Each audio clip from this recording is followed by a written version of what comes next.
Hey guys, so right here I have the late 2009 MacBook. It's the Unibody MacBook, one of the second last MacBook before they switched to the aluminum in 2015, the one with the butterfly keyboard that tend to have a lot of issues. So I'm in a different setup because I feel like why not, let's try some new setup. I got this desk for really cheap though. Anyway, I did a couple of upgrades to this MacBook in the previous videos, if some of you may remember, which are the SSD and the RAM. I did not change the battery in the previous video, although I'm not going to in this video since this battery is still fine though. But anyway, recently I removed the sticker, some of you may remember it, and apparently this MacBook used to be a school computer, so I would assume when this thing is at end of support phase, the school probably sent it to an e-waste and the e-waste probably reselling it to some people, and the previous owner might bought it from the e-waste sellers, so I guess it just ends up here with me now. So as you can see, this MacBook still works quite faster for its age. So what am I going to do in this video is I'm going to change the thermal paste. So you can see I got the Otis MX-4. Anyways, before I change the thermal paste, I'll be doing a Geekbench on this thing because why not, right? While this thing is doing Geekbench, you can see the temperature on the top since I have Mac fans control installed. Also, I will be leaving the fan on automatic. So yeah, let's start the benchmark. Alright, first thing first, I'm gonna put it into an outlet, and as you can see, it's charging. So for the temperature, I have it, although it will be around 2000 RPM. So fan obviously exhaust, and for the temperature it will be CPU proximity. So what am I going to do is I'm going to do Geekbench 5. I could do Geekbench 6, but Geekbench 5 is the maximum support for macOS High Sierra. As you can see, it's still running High Sierra. I did not update it since I last made that video. I didn't bother to go to the later macOS because some of the apps works better on High Sierra. And you can see the specs right here in the go-to Duo P7550 at 2.26 GHz, 8 GB of DDR3 RAM. And for the graphics card, it has NVIDIA GeForce 9400M, and too bad it couldn't run compute benchmark on these things. So the only benchmark that you can do is CPU benchmark. CPU architecture is Intel obviously. And before I start the benchmark, I will check for the update first, just in case if there's any update, and yep, I'm up to date pretty much. So let's start the benchmark.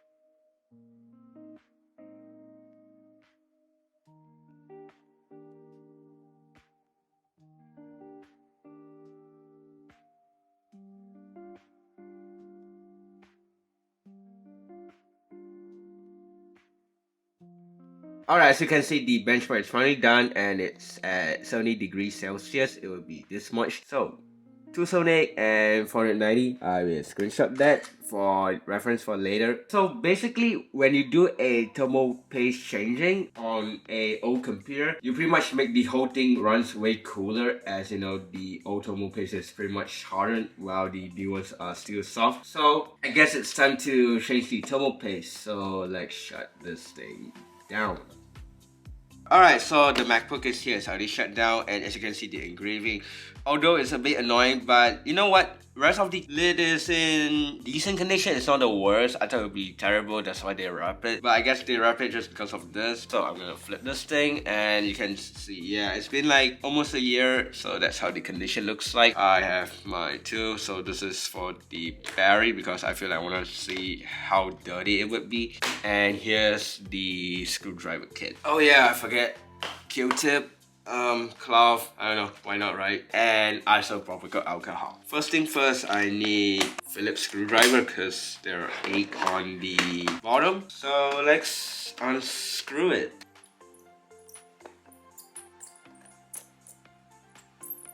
And the last screws. Don't worry, all of these screws are the same, so I can just leave it like this.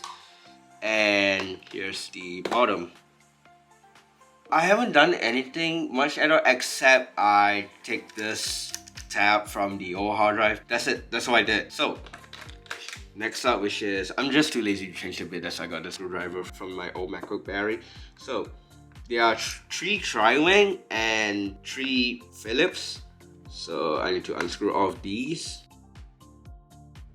I just realized something. Since I'm doing it on the floor, if I drop one of these screws, it wouldn't be that hard to find. So I guess that's a good thing, perhaps.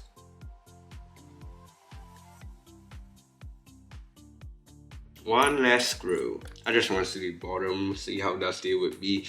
I hope it's not that dusty. Oh, I forgot to unplug the battery. And I guess it's not really that dusty at all. One not good thing is there's like something right here. It's kind of like water damage, but I don't see any water damage though. The logic board seems fine. I don't see any damage at all. I guess I'll just read some iFixit guide a bit for a while. T8 Torx with some Phillips. So I guess I need to change some bits. So T8 for the top and Phillips for these 4 of them. Usually I don't read iFixit guide, but because I never taken apart this MacBook that deep before, so I will read it just in case. Oh, this is hardest. One of the tips that if you couldn't unscrew this, and if you have a screwdriver that has a hole right here and you have another screwdriver, what you can do is just put this thing here and put a bit and you can just do this. And there you go, it works. I have to do another 4 more.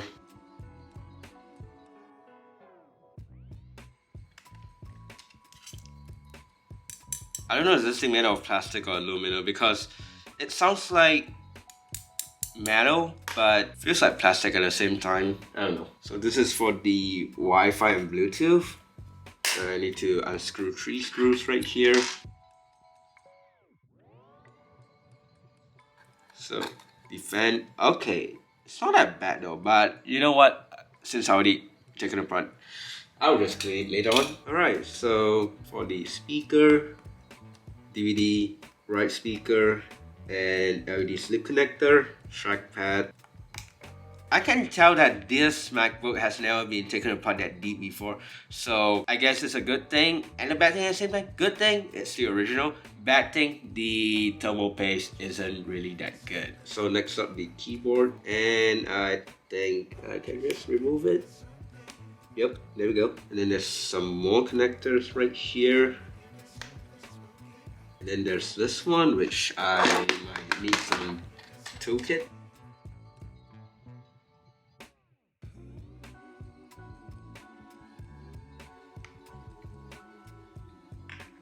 So next up for the display.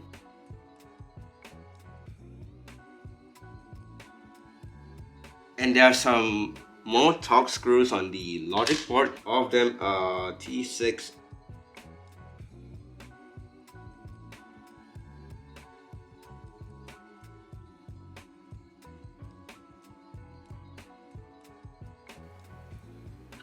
Oh, yes, that's it.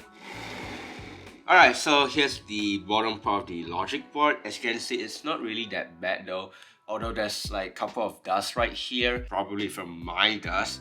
But the rest of it, since this thing has never been taken apart before, I would say that this thing is in good shape. Here's the bottom and here's the top. I'm going to unscrew 4 screws. I don't need iFixit guide anymore since this part is pretty much straightforward.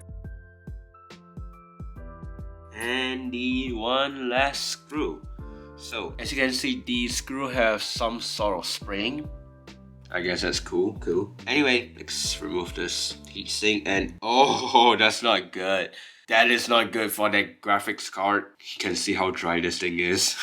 That's not really good. Earlier I said I'm gonna use isopropyl alcohol, which is this one. Well, I'm not gonna use this. I'm gonna use this one instead because this one is way easier when I have my Q-tip. So you can see it just pours out pretty much. I will be cleaning the logic board first, then I'll do the heatsink. So I guess time lapse pretty much.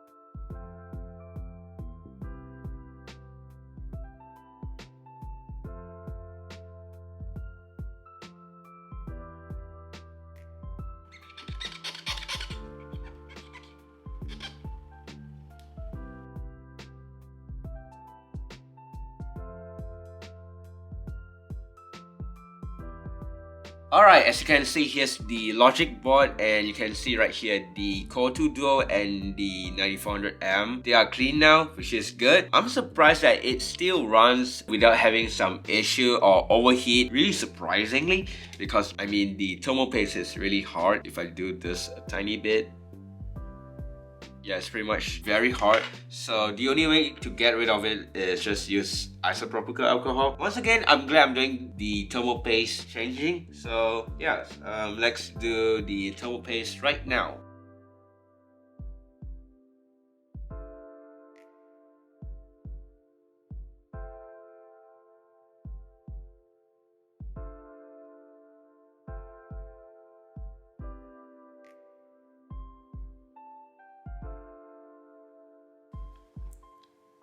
There we go, that's the heat sink. Alright, so it's time to put the thermal paste. Not really though, because I still need to clean it. Where's this thing?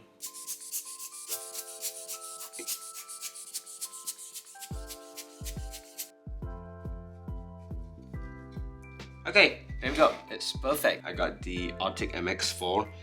One of the good thermal paste to get. So, let's do it.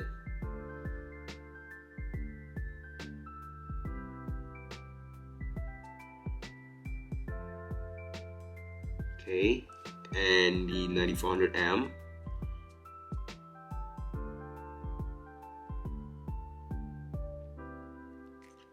Alright, and the heat sink. Finally, the screw.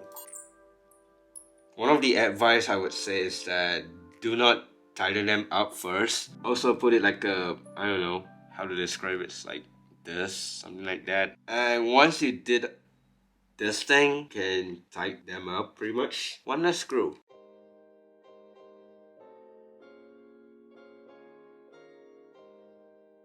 I feel like cleaning this part because why not, right? Everything seems to be in great shape. I guess now put everything back in. Not really. Not yet. Not yet. You can see there are a lot of dust, so I need to clean it up first.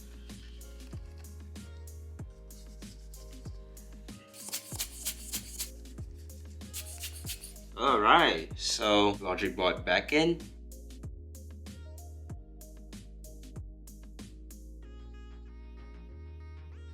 There we go. Let's deal with the fan. Here's the fan, and it's made by Sunon. I remember there's one screw here, and I think it should be just open.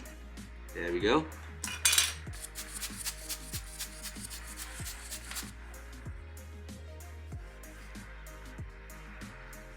Alright, I try my best. At least it looks way better now, so let's put everything back in.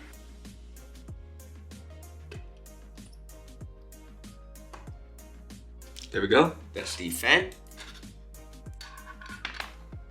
And now for the logic board. I got this screwdriver, which is, I don't know, like many years ago. You can see right here. Finally, I get to use it because I rarely use T6 and this thing uses T6, so.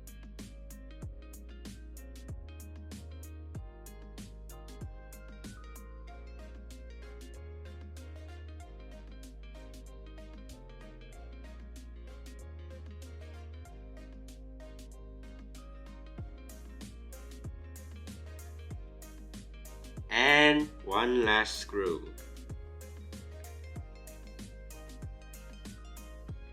There we go. Thanks this screwdriver that I don't think I will ever use it again until who knows how long. I'll put all the connector back in.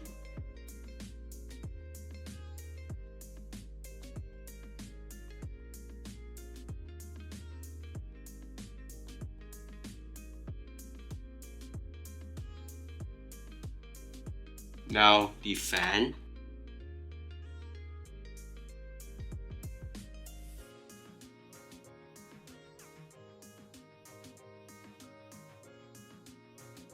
Whatever this thing is.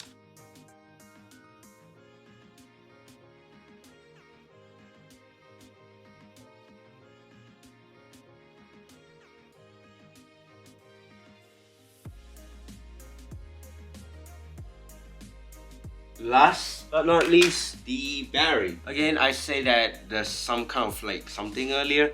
Don't know what's that. It seems that there's a water damage indicator and it doesn't seem to be red, which you can kind of see right here. No idea what's that. Could be the battery thingy.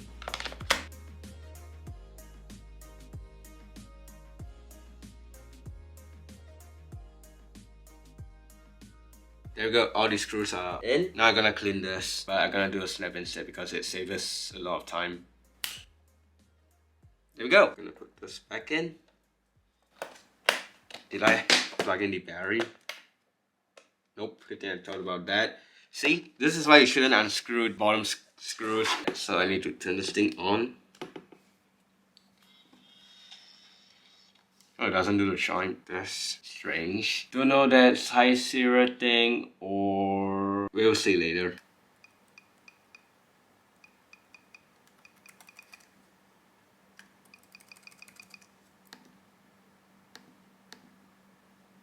Alright, so I just found out why it wasn't working. Well, it's because of this one connector right here.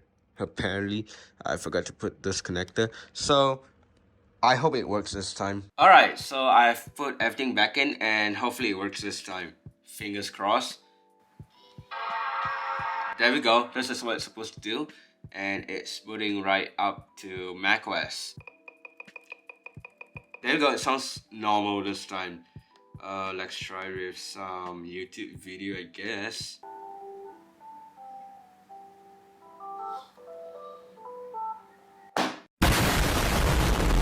Alright, it works. Last thing, gonna screw everything back in.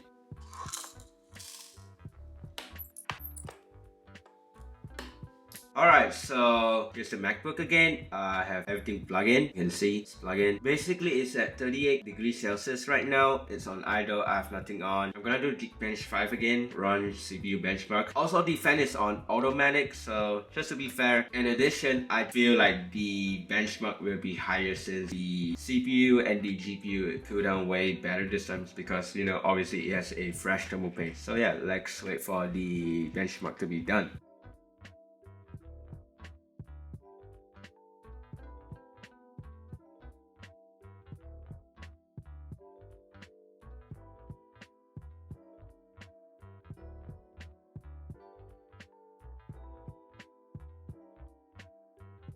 Alright, as you can see, the benchmark is finally done. So single core is 328, let's compare with the previous score. The previous is 248. Meanwhile, the multi score is 596. The Yeoh is 490. It is a tiny big jump, although not a lot. Also, the temperature was at 69 degrees Celsius after it's done, but on this, it's just at 58 degrees Celsius. So, it is a big improvement, I guess, when it comes to the temperature wise. Although performance-wise, it will be not a lot of difference. But at least the score got a bit higher this time, which is a good thing, I would say. Anyways, I hope you enjoyed and learned something out of this video. It's good to know that replacing your thermal paste is one of the most important thing if you have a old computer, and if you don't replace it and you just tend to like leave it alone as is, it doesn't help the cooling even though you have a big fan. This is not only on a MacBook, it's pretty much on every single laptops and computer.